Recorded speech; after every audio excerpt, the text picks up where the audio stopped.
Hey, you two lovely ladies. Have you seen that guy, Nathan? I do a podcast with him. Have you seen him? Tell me or I'll shoot you. No, sir. This is, Nathina.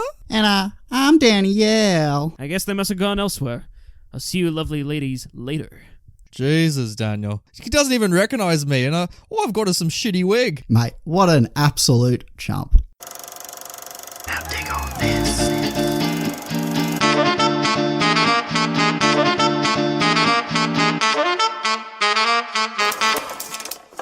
Hey, and welcome to a new episode of Classic Movie Banter. You know, that show where me, that guy Brenton, and that other guy over there in a weird wig, Nathan. Hello. We talk about films that are 20 years or older. 20 years, Nathan. Or if we were being precise, do you know? I really don't know. What was the year? Have you? What was the year, Branson? Goodness me. Okay, Nathan. I'll add this in. Mate, we're talking about a movie that was made in 1959. So can you do the math? 61 years. All right, so I'll say that. 61 years! We got there in the end, lovely listeners. 61 years or older, to be precise. And we tell you, our audience, whether those films are still worth watching today, and more importantly, if they're worth getting your mates together, slapping that thing on the TV on a Thursday night and having a good old watch. Today's episode doesn't just feature me and this weird femme I'm version of dropping Nathan. the voice. I can't do this the whole way. Get rid of it, mate. Good eye, boys. I'm back in the building. Get rid of that other broad. You gotta stop it. Yeah, if you guys could see what Nathan was doing right now, like I was in full drag. I was channeling Hugo. We're having another guest on the show. So many you guys guests. seem to like it. For some reason, everyone seems to enjoy this. But I reckon it's because they hate us more. Yeah, less of their voices, more of others. But today, Nathan, do you want to introduce our lovely guest? Yeah, because he's my friend, Brenton. he's closer to me. But no, we're joined here today by our mate Daniel. G'day, Daniel. How you doing, mate? Mate, great to be here. Oh, good to have you in the room. And tell you what, Daniel is a very special friend of ours. He both went to the same school that Brett and I went to, and he's just a good lad. You know, good guy to have on the show. Always got a good opinion here and there. Oh, cheers, mate. Yeah, no, it's crazy to think that we've known each other since we were like 6, right? We're all foundation members of the school, weren't we? We are. Oh man. Oh god, that makes us feel old, doesn't it? We've known each other for nearly 20 years. And the thing about like. We've all had various different experiences together, away from each other, with each other. I mean, like Daniel, my earliest memory of you, mate, is our you know what I'm gonna say, is our disastrous days as professional football players. I remember that very well. Yeah, where your dad was the coach.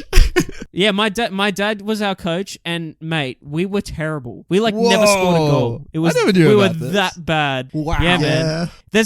I'll drag out the photo from somewhere, and I might put it on the gram if I'm feeling. That's brave. That is brave. Were you two like both equally shit at the sport, or was like one a little bit better? Oh no, I will take the cake and say that I was the shittiest on the team. The only reason I was on the team is because my dad was the coach. Let's be honest. And even your dad's like, I don't know if you're getting fed tonight, son. I'm not sure. I just remember everyone on the team kind of had a different persona, right? There was like this one guy who just, whenever he got the ball, he would he basically would stop paying attention and he'd somehow just dribble it the entire length of the field. Most of the time, literally out. He's probably our best player too, to be honest. Like there was also the goalie we had. Yeah. We sucked. Like we truly sucked. Like I was a striker, and I swear I was always just like in an offside position. Like in hindsight, like I was always just like in front of the defenders, and like so like no one could even pass me the ball, and if they did pass it, it was like an instant penalty. Like I have a specific memory of starting one game and the whistle blew for kickoff, and I was looking at something off field. And then I turned my head and the ball just like literally just like hit me full pelt. Like the other team kicked it towards us for some reason. And Daniel's like, I got him. Yeah, like I just got kicked in the face and I just like fell like a log, just like went boom. And I got taken off straight away. Like that was probably my worst game I did that season. Yeah, we sucked, dude. Like Nathan's got no idea. Like it was. No, I really don't. I can see why you chose this career instead, Brenton. Like you dropped the soccer and you decided to pick this up instead. Yeah, instead we decided to fucking talk about movies. Yeah, I think my favorite memory from that soccer team was there was some basically the goalie was kicking it away from the goal. And he kicked it straight into someone's face on our team. And then it immediately rebounded and went straight into the goal. Christ. Yeah.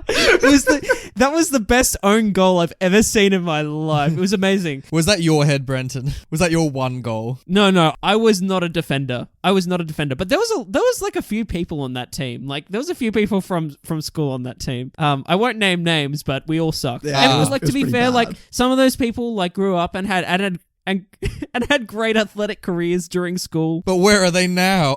And my poor dad, like shout out to my dad. Like he tried so hard, Nathan. He tried so hard. Like he was Oh, just I trying know to how like that feels, make mate. it work, and clearly it wasn't working at all. So yeah, that's the story of the day. Well, we're not just here to talk about soccer, are we, boys? We've watched another film, another Billy Wilder film. What's it called? Some Like It Hot. Oh, don't they though? It is Some Like It Hot. Some Like It Hot was released in 1959. It was directed by our great mate Billy Wilder, who, you know, we've been a big fan of on the show this year. He's directed some great films, such as Double Indemnity, Sunset Boulevard's another one. The Apartment, 7 Year Itch, and here's film number 5. Daniel, we put it to Daniel, Daniel, come on the show, mate. And Daniel suggested straight away that one film of Billy's that we just hadn't done. So how come you suggested this one, Danny? Yeah, so it turns out it was just a complete coincidence. So funnily enough, I've normally got a rule where I just don't watch movies which are older than 20 years old, funnily enough.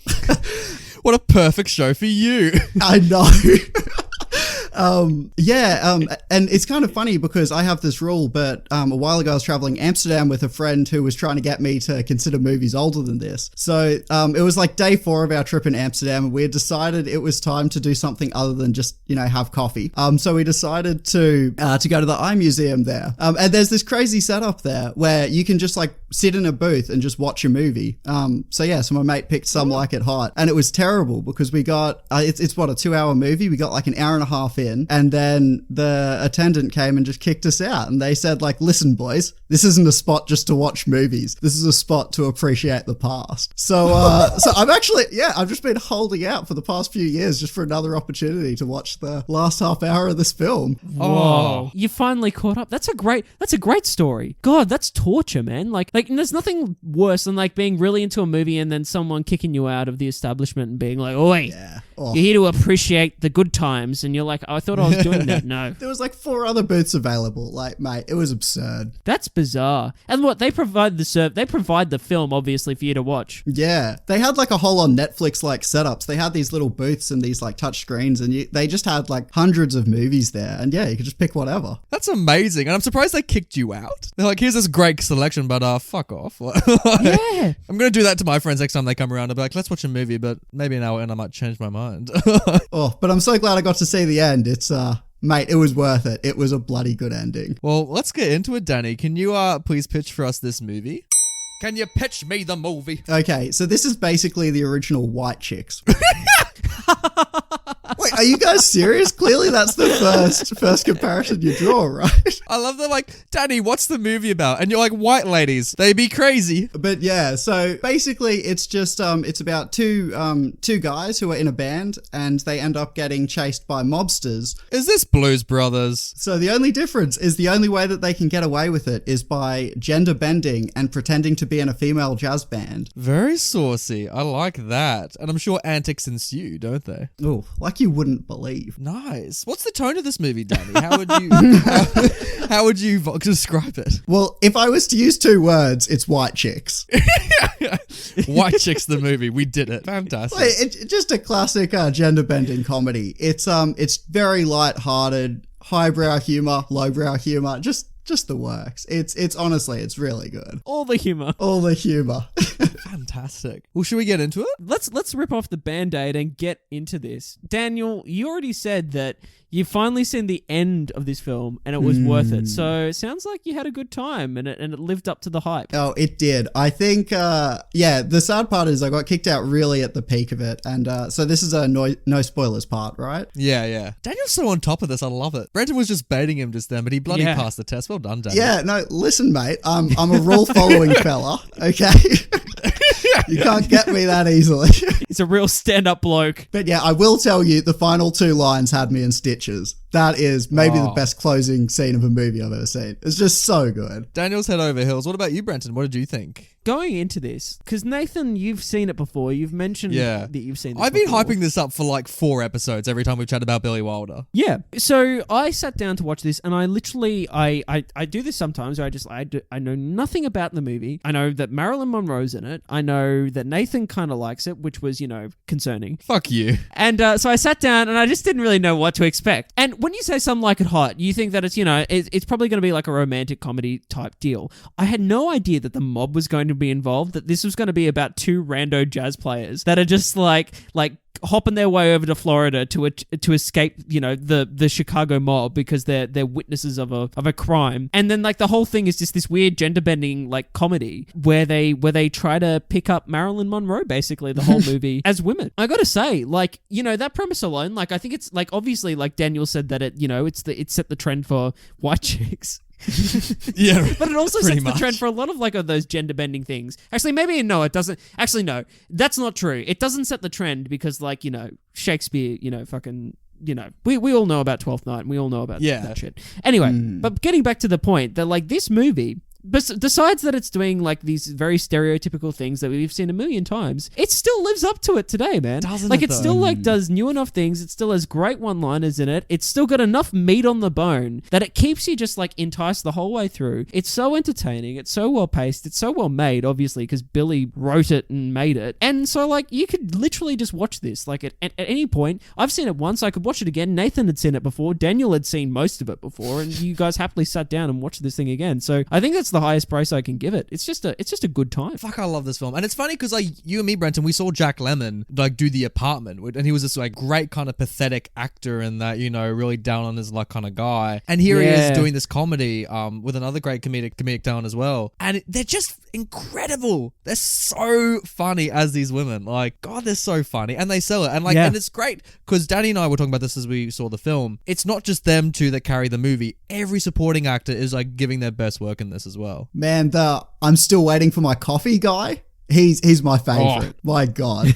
What a gem. Like, even the band members are great. Like, Yeah, what a gem indeed. I love Osgood, the elderly kind of suitor that likes Jack Lemmon. Is just hilarious. Like every time he's on screen, I'm just like, this guy is absolutely hilarious. And you're right, every single character, every single supporting cast member, and they're not necessarily that they're all funny, but they all just kind of fill the void, they fill the gap and make this thing seem alive and real. and like as well, and also if we're gonna give shout out to the cast, Marilyn Monroe. I mean, Oh, here we God. go. If we're being honest, that may have been the reason why the movie was picked. So what you're saying is when you sat down in the Netflix lounge in Amsterdam, you boys just like saw a picture of Marilyn Monroe and were like, well, let's click on that and see what happens. Like, listen, she didn't have half the world following her every move for no reason. Like, let's see what this is all about. And it's funny, Brenton, because like you found her okay in 7 Year Itch. So like I said, wait for Some Like It Hot. Like, how do you find her now on this compared to that? Oh, she's great. She's really, really great. I think, like, to me, this movie, when I think of the other films of Wilder that we've watched and the other ones with Marilyn in them, like, I don't know if this one has as much depth necessarily in terms of, like, if you're, like, Nathan always says, like, what did I get out of this? What did I learn from this? Like, That was the most mocking tone you could have done. I'm loving it. I love when I have guests on the show because I can just, like, take little slide digs at Nathan for funsies. Oh, man. Like, and usually people are like, oh, yeah, like, that's exactly right. No. But anyway, but the point is that like this movie isn't really that. But in saying that, I think that Marilyn Monroe as an actress brings depth to that character, which I think on paper probably doesn't have it. No, it's probably all through performance. Like, and there's like a sadness to her if you look into it. But like, because it's a comedy and it's kind of the first Billy Wilder comedy we've done, you kind of just laugh at it and like at the incredulity behind it. Yeah, totally. Do you find, however, in the sense that it's like from 1959, do you find the guys a little bit creepy in the movie sometimes? Like the two of them as they hit on women? Oh, absolutely. Yeah, I think one of my favorite scenes for that movie is just when, they're about to get on the train and they're still contemplating everything. And then all of a sudden, you know, the guy trips on the train, and then he's, you know, the guy letting them on the train sees this girl bending over and just immediately slaps their bum. And that's just like the end of it. That's not a plot point. That's just, that would not pass any board these days. No, God, no. It was really interesting because I thought it was setting up this commentary on like a man being in a woman's shoes and like, Which the film kind of does. yeah, the film does, like, to its credit. Like, so there's what's interesting though, that like you think that there's a character that learns a lesson, I think, in this movie, and there's a character that kind of doesn't. No. So for instance, there's like there's a scene in this movie that there's a lot of ass slapping and pinching, right? Brenton's like, yeah. There's an elevator scene where one of the male-female cross-dressing people in this movie gets a pinch on the ass and goes, oh, that's not nice. And then immediately, as the female like runs out into the ocean and starts pinching the ass of like all the other girls and being like, and they're like, why are you doing that? And he's like, well, I learnt that from this creepy old dude that did it to me. So, you know, Yeah. and I'm a girl, so I thought it'd be fun, right? Right. You know, so it's interesting. Whereas like another character kind of learns the lesson of that a little bit more. And well, to a certain extent, like everyone's pretty deplorable in this movie when you really think about it. But I get your point, Nathan. Like you're right, because everyone's a creep. Like the old guys with like the yachts and the millions of dollars everyone's are creeps. bad. The mobsters are creep. The guys pretending to be women are creeps. Like it's just, yeah, everyone's creepy. Oh, but Marilyn Monroe, she's perfect. She gets away unscathed. Oh, actually, yeah, Marilyn's fine. She's pretty creepy as well, but we'll get into that in spoilers. Oh, okay, fair. Some more praise I want to give the movie is that I think the dialogue was super snappy for the time. Like, it feels really fast-paced. Yeah, it almost feels a little bit How I Met Your Mother-esque, you know, those scenes where they're just sitting down at the table in the bar and it's like someone rips, then someone does another rip, and it's just like, it's really just like punny and in quality. It's good. I think that like comes down to as well is that those two lead guys have like such good chemistry together, and they really sell the rhythm of that dialogue. You know, like Nathan said, it's like snappy, and it's true. But like those one-liners that Daniel was talking about, like kind of build on each other, and it still like has stakes. You know what I mean? Like it's still like there's major stakes in this movie, and they really sell those as well as like selling the jokes in the interim. You know what I mean? You can tell that the jokes are because like they're kind of out of their depth in a way. And so yeah, it's great. Like, so it's funny, but at the same time, you don't want the worst for anyone really in this movie. And that's the thing with this movie. Like, I felt invested with these characters. I genuinely cared what happened to them. Like, did you feel much during the movie, guys? So that's a no. The only thing I felt maybe was sorry for Osgood. No. Because the ending's so good with him that like it kind of sells it. But I think it's a difficult question. I think that's why we're taking so long to answer, Nathan. I think like, yeah, I felt things for the characters, but it's still like conflicted because like at the same time, you know, it's not like they're necessarily good people. Like even though they're running away from the mob and it's just by circumstance that they're in this position, but like they are taking advantage of the position that they're in. But like for other reasons as well, like how they're trying to take advantage of the women around them as women, like and kind of con people and whatnot. Like it does explore that. So like you like these people and you want what's best for them, but at the same time you're watching them going, oh man, like we should just get over your shit and like grow up a little bit. You know what I mean? It's a bit like Seinfeld in that way. You got these bad people, but you just can't help but yeah, laugh at exactly. them. But I also strangely found it easy to sympathize with them, right? Because it's like, I could totally... Yeah, totally. Well, in a strange way, I could imagine being in those situations. It's like, how the hell would I respond, right? Like, picture the train scene where there's just like, all of a sudden, Marilyn Monroe like crawls into your bunk. What are you meant to do? Like, he held it together well. I love that part. I love when she crawls into bed and she says, it's not really a spoiler, but she's just like, oh, you're shivering, you know, to him. And he's just like, oh, if that's what you call it. Basically, he's just like lying there like... And it's funny because like with Marilyn, it could go such the wrong direction. Because like when we first meet her and stuff, you have like that blah, blah, blah, like that kind of like, here she comes, like kind of ring to it. And like the film could so easily fall into like sexism and all that kind of stuff, but it kind of doesn't. Because I think also because the girls act just as ludicrous as the guys. Like everyone's so cuckoo. So it kind of makes an even playing field. When I say like people are taking advantage of the situation they're in, like the women are just as bad to a certain extent. Oh, you know what I mean? Like they're there as well. And that's clearly established at the start that like no one's really morally sound in this movie. You know, everyone's just kind of the same. It is just like trying to, you know, have a good time basically. Yeah. Reminds me of the boys in this room, am I right? Wow. But yeah, Nathan, you brought up another point there. Not that point, Oh. but another point that Well. you said before that. That was kind of At least I intelligent. got one in.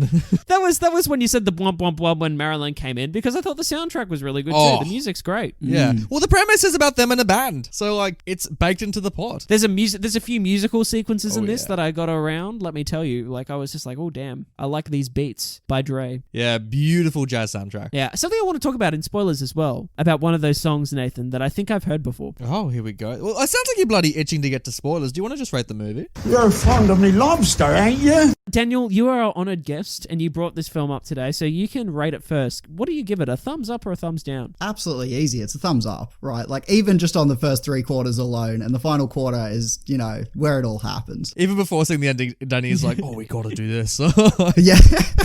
This is where it's at."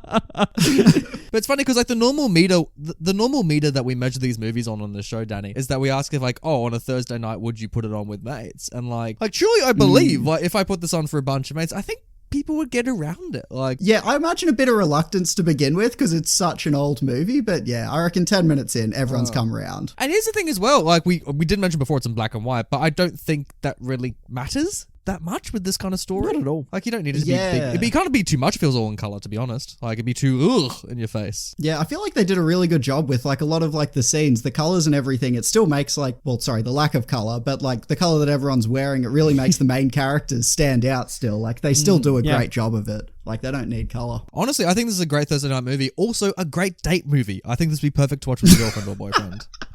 Truly, I do. Nathan, do you like? This is a serious question. Do you, when you go on dates, like is the movies an option, or is Netflix an option, or do you like watching movies on dates? Because I don't see it. Like I don't like that. Not on first dates, no. Because first dates you want to get to know the person. The worst dates I've ever been on was like back in high school where I'd take girls to cinemas because you just don't talk to each other and then you like leave after the movie. So Yeah. like, Yeah. yeah, I've got stories. You don't even watch the movie if you're Nathan. But anyway. We're not telling that story on air. So no, like it's a good like when you're in a relationship. I'm a big fan of like movie nights. You know, Okay. you got the GF around. You make dinner. You put on a film. You eat the dinner with a film, and then you have a candle or something next to it. I don't know, that kind of thing. Okay, no, I see that. So it's okay. So date night kind of movie. Yeah, and actually finish the film. I've had like dates like where I've like started to watch a movie. I'm like, oh hey babe, let's watch this, and then we start it, and then she's like, oh, can we just finish the movie? And I'm like, no, we're gonna go all the way through. Like, we're gonna cut this short. See, like when I'm having date nights and we're watching a movie and the movie's going and it's a movie that I really, really like, whatever. I've been in a situation where I've been like having a date and like I'm really into the movie, but like the person I'm with is just like not at all. Yeah. And it just starts like it's like we've had this conversation before, Nathan, where like you don't like it when people are on their phones during a film, like even if it's in your own home or whatever, like you're not a fan, and that's totally cool. But it's like you can just tell that this person's like not vibing it. You've made the decision to like put this movie on, or like they've made the decision, and you're gonna watch the fucking movie. You know what I mean? Like like I'm not gonna sit there and regret for 2 years having watched 3/4 of Some Like It Hot, Some Like It Hot, and get like 2 years in the future and be like, well, fuck, I better get on a guest episode in a show and suggest it. You know what I mean? Like I need to watch the whole thing there and there, and I need to invest in it. So like for me, like as a date thing, like when I'm trying to like relax and enjoy the other person's company, it's just not a good meld for me. And maybe I'm just a psychopath. I don't know. You listeners, do you tell me is Breton a weirdo? I should probably rate this thing. I should probably shut up. Sorry guys. I'm gonna give this a thumbs up. I think it's a comedy masterpiece. I think like you guys said, visually it's so striking. It's such an art when it comes to black and white film and selling that style. And like we said, like even though it's old, it still stands up today. Like from the first frame of this movie, I was like into it. Like it opens on that chase scene and I was just like so into it. And I was like, and Billy's such a champion at this. Like, he makes pieces that just kind of like last the test of time. And this is no different. This is better than most comedies I'd say that I've seen recently. So yeah. How does it rank in your Billy Wilder roster? we'll see. It's hard, isn't it? It's no apartment. No. It's no apartment, and it's Nor Sunset? It's hard. I probably like it better than Double Indemnity, I'd say. Like, the good thing about this is that it's so easy to watch. So I could watch this multiple times, whereas films like Double Indemnity, Sunset even, like, I'd struggle to probably watch all the time. Like, the good movies, don't get me wrong. Yeah. So this one probably gets points in that factor. It's not a movie on the same caliber, let's say, of something like Sunset Boulevard, but it doesn't have to be. It's still one of the greatest movies ever made. Like, I can pop this on and be like, hey, let's watch a comedy and have a good time, at any time, all the time. Ooh. Only this movie from now on. Here we go. Every weekly episode from here on out is there's just going to be Some Like It Hot again and again and again. But not date night. Strict ban on date night. No. No, ban the GF. She's not allowed over. Put all the hashtags, Brenton. Ban the GF. Hashtag ban the GF. Hashtag movies suck for dates. So let's spoil this movie. You spoiled it. What? The movie. Oh. So, Danny, what do you reckon one of your favorite parts in the movie was? Oh, I think the easy part is the last line. It's just incredible. Oh. So this is the great reveal, right? So the idea is they're on this boat and they're like going off into the sunset, and you've got Osgood and that other Daphne, I think it was, Daphne in the front, and she's trying to say like, listen, mate, we can't get married. And she tries everything, and he's like, that's fine. And then eventually she pulls off a wig and she's like, I'm a man. And then he says, nobody's perfect. Just so good. I think maybe because this is like his 8th wife by now, so like he's probably just dead. He's just so sick of marrying people, so he's just like, fuck it, I'll just have this guy and just like, be happy. Yeah, it doesn't matter if it's a guy or a girl. If they can use the maracas like that, they're good enough for Osgood. I love that he has a literal pair of maracas in this movie. Bless him. Oh, he's so pleased with them as well. Little Jack Lemmon just shaking him about. That's what I mean. I'm going to be Osgood when I'm older, I think, because like... Aren't you? Christ, now there's a role model. As opposed to the watching, Some Like It Hot for a date night, I just go out to the maraca clubs, you know what I mean? Like, that seems like fun. Yeah, it's a good time, man. So yeah. fair enough, Osgood. But it's so unexpected as well, because like it sets it up so much with Osgood. That moment just like sells so well, because like you're expecting the whole time like, oh shit, there's gonna be major conflict when both of these relationships that have been set up over these 2 hours, the one with Osgood and the one with Marilyn, or Candy is she called? Yeah, Sugar Candy? I don't know. Sugar cane, not Sugar Candy. Ooh. Sugar's in candy, guys.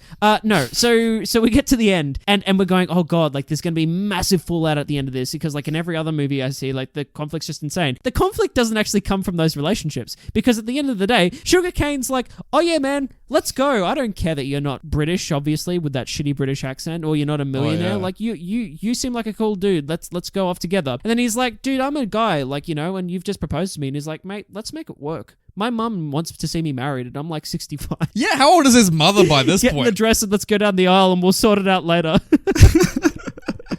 I was surprised when I first saw this, like, the happy endings involved. Is it a happy ending, though? Like, because the mob's still after them. Like, yeah, but they're both together, and they can just, like, go on a boat to, like, Cuba or something. I don't know. Yeah, they keep mentioning Venezuela. Surely they'll just escape, right? Yeah. It'll be fine. They'll hang out there. They'll be all right. Oh, they can pretend to be members of the Shell Corporation. dude, that's so good. I love that, like, little, like, joke that came up with the Shell Corporation, like how he had the shell there, and he just, like, and it's the perfect shell as well. It is the logo shell. Yeah. I just love, because I love the logic that, like, the guy in the Shell company collects shells. I just love to think that, like, Tim Cook is collecting apples somewhere. Oh my god. And he just pulls the same line. He's got a fucking orchard, like, somewhere. He's got various orchards around the world, and it's just like, who are you? Well, you might know me. He takes a bite out of it, and it, like, makes the perfect Apple logo, and he's like, holds it next to his face. Let's hope this doesn't age poorly with Amazon, right? Jeff Bezos may end up owning that at some point. Oh. Jeez. Speaking of the CEO conning character, can we talk about that British accent? That is just like the most atrocious accent. That starts as a joke, but as it goes on, it's just like, this is just like terrible. And it kind of gets funnier for me as it goes on. Like when they go on the date and he takes her to his supposed, yacht and whatnot, and he's like whining and dining her. Oh, Jesus. I think his accent gets worse as the night goes on as well. So it makes it even funnier when he keeps being like, oh, like it's not quite working yet. Or like, I can't even do it. Like, because it's so bizarre. It sounds like from a different world. It's like an old, like, Bugs, like, rabbit kind of accent. It's like, oh, this couldn't be done. Like, oh, my heart's broken. Like, it's that totally. Yeah, it's like a Terry Wogan kind of accent. It's not working, methinks. Maybe try again. Oh my god. That's a good one. That is a good copy. He does commit, and I just love just like how it just like slowly keeps derailing. But Marilyn's in. Marilyn's like, I'm all about this terrible. That's how you pick up Marilyn Monroe. Just like, hello, Marilyn. I'm Brenton. Let's go see a movie. Oh wait, I don't do that. oh, and what a lit yacht as well. Oh yeah, that yacht reveal scene. Yeah. That had me going. That was so good. How good's the getting in the dinghy and reversing the whole way? That's so funny. Oh my god. And he leaves the same way as well. It's like, jeez. There's some shitty plans in this though, by the way. Especially in like the train scene where like, you know, he invites Marilyn into bed and they're like, just the two of them are both starting to get a little bit drunk. Like, does he actually think, he's like, oh, we're gonna have a little surprise. Does he actually think he's gonna fuck her that night? Like, what does he think's gonna happen? I don't know what the end goal is. He kind of sets it up that he wants to like see her again. Like, because if the mob doesn't come in at the end, he's all about like, he's like, man, like, let's have another night out. Let's like do it again. That was great. But really, like, for him, was it that good that night? I mean, like, in the sense of, like, he just kind of was British for a while, like, terribly British, and then, like, just kept saying, oh, you need to try kissing me harder so I kind of feel something. Like, that's not my idea of a good Wait, night. dude, that's a master play. You see, he had a role. Is it? I don't know, dude. All I can say is, did it work, right? Like, he had a role, he thought it out, he committed to it. Like, he got... Yeah. He knew the whole thing. It was... He got soaked in the bathtub for it. He's committing. I'm going to go out and purchase some spectacles and a captain's hat and just go around and see how I go. Oh, God. Yeah, see how that works. Oh, because he steals it from, like, the guy who runs the band or whatever. He's just like, yeah, this will work. No one will recognize these. Oh, that's right, yeah. Hello, my name's Brenton. I lost my original love of my life in a horrible accident. Maybe you should just keep kissing me until I start feeling something for you. Oh, it's not quite working. It's been 3 hours. Just try again. How much money are you going to donate to the milk fund, mate? We're up to 3 billion. Oh, Jesus. Danny and I looked up the milk fund as we were watching the movie. We're like, it doesn't exist. Sadly. Oh, really? No, there is no milk fund, believe it or not. I was half wondering if it was a joke, right? Like, what? I just didn't get it. Some of that character's funniest moments, like, is actually in that really kind of sad conversation he has when he calls and says goodbye. Because of the way he's, like, bullshitting that whole time. Like, some of, like, the business terms he uses in that, segment of, like, are so funny. But it's such a serious moment. He sells it so well because, like, you feel like for this relationship, even though it's built on bullshit, but like the bullshit that he's saying like are jokes, but like they're not funny because you care about the relationship. But when you just listen to it by itself, like it's so just stupid. funny business jargon that just makes zero sense. It's great. I love that phone call so much because for some reason he sells the idea that oil conglomerates arrange marriages for some reason when they merge. That was so good. Totally. I'm like, what is going on here? No, what does he say? What does he say? What does he say that like, oh no, our accountant says like he's like, what's she like? Our accountant says that she's pretty average, like, or whatever he says. Like, it's such a funny line, and it's just like said with the most sincerity that like it kind of like goes over your head as it does Marilyn's. But like when you listen back to that scene, it is so funny. One thing I do want to criticize this movie a little bit because especially in the second watch, I've always felt that maybe the mobster subplot's kind of weak. I don't know if it really adds that much to the movie besides the overall stakes that they're running away from them. I think it does because I think like the stakes are so high. Like the stakes are so high the whole time, and especially when it comes in at the end. When it comes in at the end, it's like questionable. It's like it's a bit convenient that like those stakes always begin at the end of the movie. But like I understand why, like because the movie needs conflict and it's set up so well because I think the setup of this movie is really good. Like, you know, we go into that underground funeral parlor bar that's like super cool and like everyone's just hanging out. That looks lit. And then like, you know, we go from That's there. where Coffee Guy is. Yeah, Coffee Guy. We go this horrific like assassination scene basically where like this whole gang is just wiped out. What's the guy? Toothpick Willie? Yeah, Toothpick. Yeah. Oh, and the gangster's so bitter he kicks the toothpick out of the corpse. Oh, that was so glorious. And the other guy gets it gold plated later on. What a detail. Just I love it as well. Like her cello has like the bullet holes in it, and she's like, "Oh my!" So like, whoops. I'm telling you right now that is it a double bass? Yeah, it's a double bass. The double bass would sound like absolute shit with those bullet holes in it. She should trade notes with the Living Daylights, Brenton. Yeah, at least they didn't ride this one. You know what I mean? Or use it as a ski pole or whatever it is. But were you a big fan of the scene where like, you know, they're hiding under the table and like the mobster jumps out of the cake? I really enjoyed the cake reveal. Like you knew it was coming and there was so much lead up and it hit the spot, I think. It was good.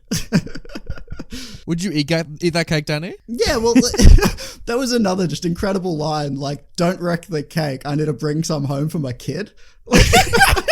Yeah, that's so good. I would love to be that kid. That's just...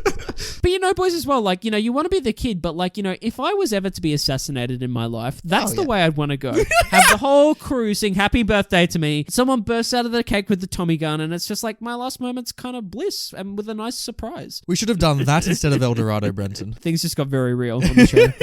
Yeah. But were there any other standout scenes you wanted to chat about? Yeah, I think, like, we mentioned the maracas before, but I think that whole date night, like, and we kind of mentioned aspects of it before, but like the whole juxtaposition on that date night between the yacht and the panning shots that will just like transition into the bar scenes. Oh yeah, are really intelligent and just really, really funny. Like, so we go from this like kind of passionate moment between these two characters as they're kind of like giving into each other, and then we just like pan straight away to fucking Jack Lemmon and Osgood just fucking about on the dance floor. And it's funny as well because like it's a good passage of time because you just see the various couples just like leaving that dance floor. Yeah. Like as they're going. Also, their dancing's quite good. Yeah, exactly. Yeah. I'm like, what a lit dance. He's got like the tea towel around him, just flicking it about, like the passing of the flower. Oh.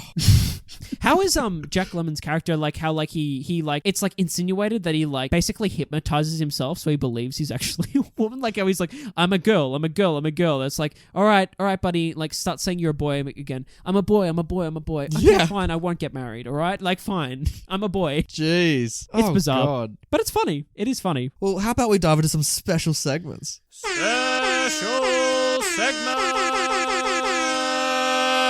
Ooh, so special. Do you boys think that in 2020 this movie should be remade? So look, I think this movie's good enough that it doesn't need a remake. But in saying that, a remake would be interesting to see what someone would do in a modern context of this story today and to see where it could go. Like I think that'd be really interesting and really fun if it was executed well. Yeah, I feel like what we kind of need is, don't we need, like what they're doing with all the Oceans movies and with Ghostbusters? We need a gender bend of this, right? So it's girls pretending to be guys. And now I'd watch that. That could work really, really well. Because initially in my head, I love the idea of them doing a modern version of this, but with Jonah Hill and Channing Tatum. And I can see it working extremely well. Yes. Who plays who? Who plays who? Oh, Jonah Hill would be Jack Lemmon, easy. I think it'd be funny to like go against tradition and swap them around. Actually, I want to see Channing Tatum with the yacht guy. Yeah, exactly. Yeah, that would be good. Maybe Channing Tatum is like the one going, I'm a girl. And Ice Cube runs the band. No. Well, actually, no, yes. I was going to say Ice Cube should be Osgood, but like... I got a yacht. Get on it. Yeah, we're talking about remakes when like this movie was already remade. Yeah. Essentially. Even if they were to get like girls playing guys, I'd man. love to see like, I don't know, like Tina Fey or Amy Poehler or something like that doing it. I think that could really pull it off if they pretend to be men. There's some great young actresses that could do this quite well. Yeah, look, I think it'd be interesting to do a flip maybe, or just do something in the modern context with it, or the modern conversations we have today around gender and, the sexes and the differences and the similarities between them. Like it'd be Oh, look at this interesting. TED Talk. Let's do it. Let's do it. All right, Yep, here we go. I'm in. MCU. Danny, can you imagine these two main characters of guys pretending to be girls being put into the Marvel Cinematic Universe? Oh, that is a thought. That would be good. Well, I'm just thinking there's that one joke in the latest movie about like, this is the arse of America. I feel like one of them needs to be Captain America because of that. Probably John Lemon. What if these two were more like, it was like, so they were both chasing after a girl in the MCU, so it was like they were both chasing after Black Widow or something. Yeah, like Black Widow or Gamora or Scarlet Witch or like any or even like Captain Marvel's good. Captain They're Marvel, both chasing yeah. after Captain Marvel. There you go. And then the other the Jack Lemmon character ends up like basically having to marry someone. Basically, like someone proposes to Jack Lemmon. Which character? Maybe Thor or someone like. Yeah, Thor would definitely think they're a real girl. He's like, Maybe that's how they're going to kill off Thor, aren't they? Because isn't the next one they're going to get rid of Thor or something like that? yeah, because you Replace got it- Jane Foster coming back. You got Natalie Portman stepping up. Yeah, maybe these are Natalie Portman's new friends. He doesn't get killed off. He just like rides a boat off into the sunset and is just like, I'm a man. He's like, I don't care. Another. Brenton, you brought up an interesting segment. Who should have died in this movie? Yeah, so obviously, like, if the mob was actually really after people and they came across two women in a hotel room. Like, there's no way those two are getting out alive. And outrunning them in heels. Exactly. But not even that. Like, it's a miracle they make it into, like, the second act of this movie. Because at the start, in the setup, in that hit scene when, like, when Toothpick goes, they basically just, like, take the opportune moment when he reaches for the phone or something, and they just, like, sprint out, and they just get a few bullets to the double base or whatever. Like, those guys should be gone. Like, they should not make it out alive. They're pretty shit mobsters. Like, it would have been sadder, obviously, if one of them had died. Like, I mean, the only real characters that do die we see are, like, the Italian mobsters, you know? Yeah, totally. Yeah, the cake death. God, death by cake. It's a good way to go. I don't know. I don't want to see anyone else die in this movie. I want them kind of all to live. Although, like, it would have been kind of funny if we see some of the old guys just, like, have a cardiac arrest. Just, like, you know, one of them's trying to pick the girls up and then neck them in. Wait, that would be funny. Yeah, because, like, Marilyn Monroe's trying to marry a millionaire and just all the old guys that keep on picking her up just all die. Like, I can't get anyone. Their introductory shot is, like, them all, like, as they come off the... oh, Christ, all in unison. Is it the train or whatever? They all come off the bus. And they're all just there, like, waving at the girls. Maybe, like, the girls get off and it's like, oh my God, and they all, like, have a heart attack. And most They of them, all like, die. pass away, like, on that balcony. Some, like, staff member comes out. He's like, they were our most best paying customers. Oh, that's who we forgot to fucking bring up. Jesus, that bellboy. Oh, the bellboy. Yeah. Oh, he might be Creepy King. You know what I mean? Like, he's just a... He was such a strange And he seems really character. young, too. Like, he's just bizarre. It's like some random, like, 19-year-old just, like, hanging about, just like, oi, do you want to get with me? And all the women are just like, no. Like, no way in hell would anyone get with you. And it's funny you that the creep. young guy who's not that bad looking is the one that gets rejected the most. Like, He's got such a weird voice, though. Like, he sounds like a little gremlin. He sounds like he's just waiting outside your room. Like, you know, you're ready to go get some fucking pancakes for breakfast or something. You're like, I wonder what's on the buffet. And you open the door and he's like, like, Jesus. I know what kind of childhood Brenton had. Like, Story of my life, am I oh, right? tell me about it. Go away. And the last special segment is one of our favorites. It's Battle Royale. So just to let you know, Danny, this is where we get various fictional characters from the films that we've watched over the years and get them just to fight and just to see who would win. The other drag movie that we have reviewed on this show is The Adventures of Priscilla, Queen of the Desert. Have you seen that yet, Danny? Sadly, no. Oh, missing out, man. It is a sad day. It's worth a watch, man. It's pretty good. I think you'd like it. Yeah, I'll give it a whirl. It's an Aussie classic, right? Oh, the Aussie classic. So I want you to imagine, then Danny, even just to try to imagine like Hugo Weaving, Guy Pearce, and Terrence Stamp all in drag, and they're up against these two guys from Some Like a Hot also in drag. Who do you reckon would win that drag queen, like, kind of, you know, dance off? Listen, I feel like the maracas kind of just make it a null game, right? Like, it's just clear. John Lemon with those maracas. I can't believe how he was moving with those. I'm still in awe. Yeah, out of the dance off, he'd probably do better because they don't dance that well in Priscilla. But this is not a dance off. This is Battle Royale, guys. This is a fight to the fucking death. All right. So let's raise the stakes, okay? So you got these two guys who, like, I understand the maracas thing, like, you know, like that, and they seem very well prepared for anything that comes their way. Like, they're able to get out of sticky situations. Daniel, I'm telling you, if you'd seen Priscilla, Queen of the Desert, Terrence Stamp would murder them all. Okay. Terrence Stamp would just walk in the room and give them a look, and they'd be having the cardiac arrest. You know what I mean? Yeah. Also, Guy Pearce is quite built in that movie, so he could easily beat him up. There are fists thrown during Priscilla, and people get hurt. Both physically and emotionally. Exactly. Nathan took the words out of my mouth. Those three guys can put up a fight, is all I'm saying. They can. And, you know, they've got more of a closet of goodies, you know what I mean? They're out of it. They've got... I'm not gonna... Just let your imaginations run wild, guys. Like, that's all I'm gonna say. Well, speaking of imagery, let's see what stills this movie. Ooh, it's blinding. For our new listeners, and for Daniel, what stills this movie is a segment on the show where we pick a picture from the film, a single frame that is funny, that is good looking, that is just something worth talking Like about. Brenton. Oh, I'm an enigma, mate. Like, I'm endlessly interesting. Moving on. We didn't talk about this scene during spoilers because there's a lot to talk about. So Nathan, take us away. Actually, I'm going to pass the baton straight to Danny. Fuck you. Oh, okay. I think, well, to begin with, this was just one of the best scenes from the movie. Just, like, hands down. It was just so good. Like, I think the first thing that strikes you is just, like, the sheer number of people. And I also just love how in the scene, he's kind of... the way that they move in and out is really strange. Like, there's this great moment where the one on the bottom bunk, like, splits the person's legs and, like, goes out between the legs, and then the other person there, like, They just managed to put their head like just between the other heads. They're somehow just weaseling in and out, and it's Somehow the wig stays on Jack Lemmon through all this. Yeah. that is true. That's an achievement. And the cheese and crackers. Yeah, the food, the drinks, the ice, like everything just like gets whipped out Oh. during this scene. But what's amazing about this train sequence is not just the party scene as well, but that whole train sequence, it got to this point and I was thinking to myself, is this whole movie gonna be on the train? Like it felt like it went for like 40 minutes, that whole train sequence. And that's not a detriment to it. It's still really entertaining and flows really well. It turns into Murder on the Orient Express. Yeah, pretty much, right? Kenneth Branagh rocks up. How no one heard this party scene and put a stop to it is an absolute mystery. Oh, yeah. Because it gets wild, man. Like there's bodies, like you can see in this one still. How many people they fit in that? Here's the thing. Have you ever been on a bus with these kind of beds before? I've been on a train. No, I with haven't. it. Ah. Honestly, I wouldn't recommend it. No. It's not the best. I was on a bus like this from Hanoi up to like Sapa in North Vietnam, and it was like an overnight trip, and these things are fucking tiny.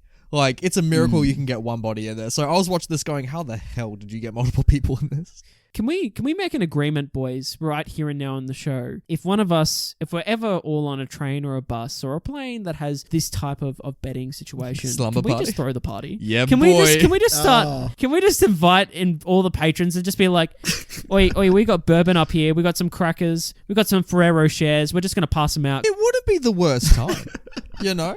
You just gotta have high spirits up. Exactly. Well, hey. Hey. Let's look at this film's poster.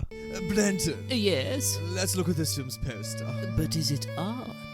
Looking at this film's poster, I'm just gonna get straight into it. This is a work of art. Oh, This boy. is incredible. Links are below, listeners, if you want to see the poster. It's great. Jesus Christ! Look at what this poster says. It says Marilyn Monroe and her bosom companions. Tony Curtis, Jack Lemmon. Sorry, I didn't read that. Her bosom companions. Jesus! What the fuck is this poster? I love the facial expressions of everyone on this poster. No one looks normal. Like Marilyn's given the cheeky wink, and the two guys just look like that doesn't even look like Jack Lemmon at all.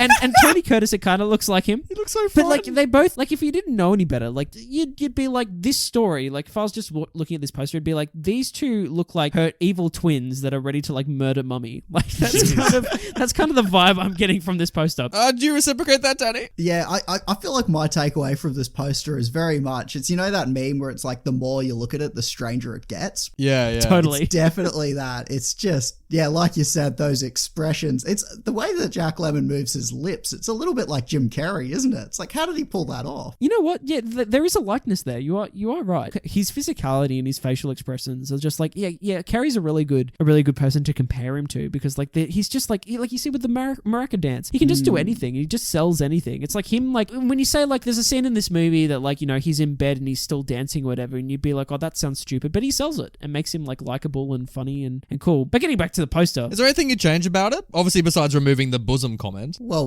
let's not get hasty. No, never. I don't know. I mean, it kind of gives away they're in Jag from the get-go. Like, it kind of looks like a book cover, to be honest with you. Like, I'd kind of want it to be them, like, in the band or something. Maybe, like, all the girls are lined up like the flappers, and then there's, like, these two in the middle or something. that's not a bad idea. Like apart from obviously the comment that we said we remove, I just actually like, to be honest, really like this poster. I think like the colors are really strong on it. I think that the artwork's really good, even though I'm having to laugh at the facial expressions, obviously. But it gives the vibe of the movie away straight away. You know, you kind of know what you're in for, and it's really good looking. It's really striking. I'd hang that on my wall. All right, we'll go bloody do it then. All right, I'll go print it out. Give me a sec. Ooh, it's the title. Some like it hot. Did some of them like it hot in this movie? Osgood?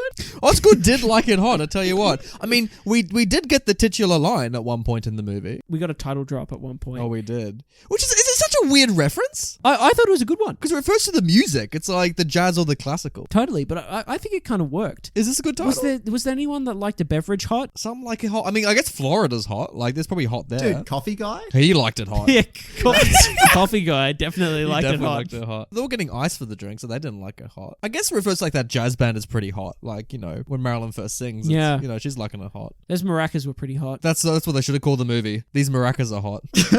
These maracas are hot. The double entendre. What about like you know, like there's like horror movies, like, you know, like the Texas Chainsaw Massacre. What about like the Great Cake Massacre or something? I don't know. Well, that kind of gives away a very big spoiler. True. Isn't this movie like sort of based on the St. Valentine's Day Massacre? Like the massacre at the start? Whoa, I had no idea. Yeah. Really? Yeah, this is based on something. There was a story about two guys dressing up as girls. Wait, what? So the massacre is based on something as well. But there is, when Billy Wilder was writing this, there is a story out there somewhere of like guys pretending to be women to hide from the mob. Oh, damn. I don't know if that's true or not, and I'm not going to Google it right now. But if it's true that this movie was based off like a massacre as well as like combining it with two guys that were dressed as girls trying to escape the mob, really, like, is this like the best representation of that story? It's like, oh, people died. Let's make a comedy where two guys like run away from the mob dressed as girls and jump on a train. Yeah. Like, it's a bit bizarre tonally. Yeah, this is not like the Oscar biopic that, Billy Wilder was hoping to make. They probably, you know what? Billy Wilder probably was like, oh, I want to make this like great biopic about like the struggle these families went through. And they were like, nah, we need a comedy, Billy. So maybe just get Marilyn and do something fun, hey? It's just like, fuck, all right, fine. If I have to. Well, shall we pass it to the people? We probably should, hey? Pass it here. What? The power to the people. Guys, if you go on the Rotten Tomatoes website and you look at the tomato meter for Some Like It Hot, you'll notice that it has a critical... Fuck me, that sentence. You'll notice that it has a critical consensus of 95% with an audience score of 94%, so pretty high. Oh, they liked it. And boy, by the way, this money made bank, motherfucker. Look at this. It cost $3 million to make and it made 40. Ooh, swimming in the dollars. They did like it hot. Ooh. Including Anupama Chopra from Film Companion. She wrote, Some Like It Hot was released in 1959, but its effervescence and sparkle are timeless. I guarantee that it will make you laugh out loud. What a great use of the word effervescence. Yeah. Like, I love that word. Well done. I guarantee that as well. It's very funny because like I was genuinely laughing out loud, which is rare for a lot of comedies, You're just stone cold. You never show emotion. I just try, Brenton. Maybe that was why I was kicked out of the Eye Museum in Amsterdam, right? I was laughing out loud. Honestly, there's just so many crackers You've there. been stoic the whole time. Yeah, seriously, you're not watching this with a straight. Well, even though we all hold that opinion, David Jenkins does not, from Little White Lies, gave it a rotten review and said, everyone has a canonical classic which they just don't get. And this one is mine. 2 out of 5. So there's people that don't like it. Yeah. Can you understand that, guys? I just find it a bit strange. Like, almost at every level you look at it, it's like classic. Like, there's plenty of like highbrow comedy, lowbrow comedy, like puns. Just like, there's so much dumb shit as well. Just like the slapstick is incredible. Jeffrey C., he described it as 5 stars. A hoot. Very controversial when released, but tame today. I was actually reading about this, that it was super controversial when it released. And let me just get this fact up here for 2 seconds. Sorry, guys. Brenton comes to the show really prepared, everyone. Okay, so this movie was said to have been condemned by the Roman Catholic Church's Legion of Decency, and that body gave the film its less critical rating as morally objectionable. Yeah, because, the Catholic Church is the forefront of, opinion on questionable things, isn't it? Precisely. But yeah, I just thought that was interesting. Like, if this movie came out today, like, no one would bat an eyelid. To a certain extent, actually, no, that's not true. No, but it's sure, I think a lot of it would be changed, right? Like, I'm telling you now, Disney wouldn't be releasing a film like this, right? Just the number of I guess it's just all the age humor, I guess. Yeah, I think cross-dressing is fine. It's probably more just the sexism. Some would say it aged like milk. The milk fund, it was too far removed. It was terrible. Dave A., he gave it 4 stars and he wrote, funny movie, classic. This is what inspired Tootsie, Bosom Buddies, Mrs. Doubtfire. Interesting that this was risque material in 59. Yeah, you can definitely see its influence seep through, can't you? Like, we definitely wouldn't have Robin Williams, like, cross-dressing if it weren't for this. Mrs. Doubtfire, great movie. A+ Robin. Oh, so good. NJ Osborne, not Norman, and just NJ, gave it, well, he didn't give it anything because it's a YouTube comment, said, at 14 years old, this was my coming-of-age film with a cheeky smiley face. I don't know what that means. Oh, I God. don't know what he's talking about there. Okay, on to the next one. I was going to ask you an interesting question about coming-of-age films because I don't really like dwell on that really, but did you guys have a coming-of-age film that you could be like, oh, I remember when I saw that and I knew I was a man? Jesus. Of that description, no. It's such an antiquated idea that I just don't know. Also, to tie in that you becoming a man is linked to a film? Like, I don't think that happened. That's what I mean. I knew I was a man when I watched Finding Nemo. When they came out of the whale, you did too, Brenton. Isn't it kind of the same vein as becoming a man when Shakira told us about her hips? Like, that's actually what it's in reference to, isn't it? What is this show becoming? I could say I became a man when I watched Plenty of Things. No?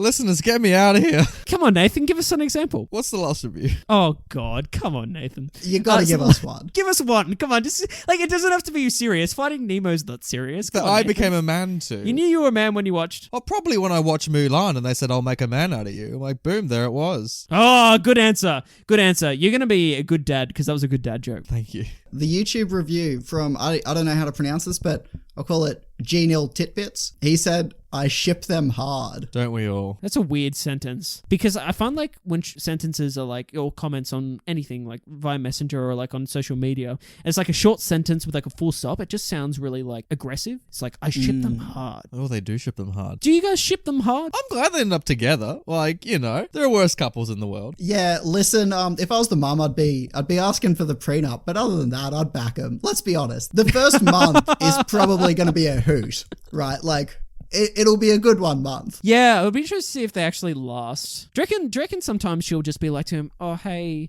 hun, do you reckon you could just slip back into that English accent again just for a little bit? He's like, sure, darling. Oh, jeez. I don't want to think about that, man. I don't know their kinks. Okay, I changed my mind. I don't ship them hard now after that. Well, guys, that was Classic Movie Banter's review of Some Like It Hot. If you want more content like this, you should check out our other reviews. If you also like it hot.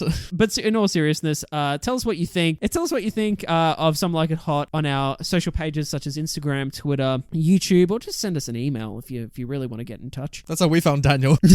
So many emails. Yeah, basically. Speaking of Daniel, You also have a podcast. Can you let the listeners know a little bit about it before we move on so they can keep hearing your wonderful voice every week? Yeah. So I'm working on a podcast called Scenario 95, and the whole idea is me and a mate, we try and predict events which we think have got exactly a 5% chance of occurring, and then try and justify that to the other person. There's a lot of predicting wacky and wild ideas and a lot of discussion, and we bring a lot of facts into it as well, but there's plenty of banter. Give it a listen. I think it's pretty great. Hope you do too. You should all definitely give it a listen. It's very good. And also, it's so much better than our first episode.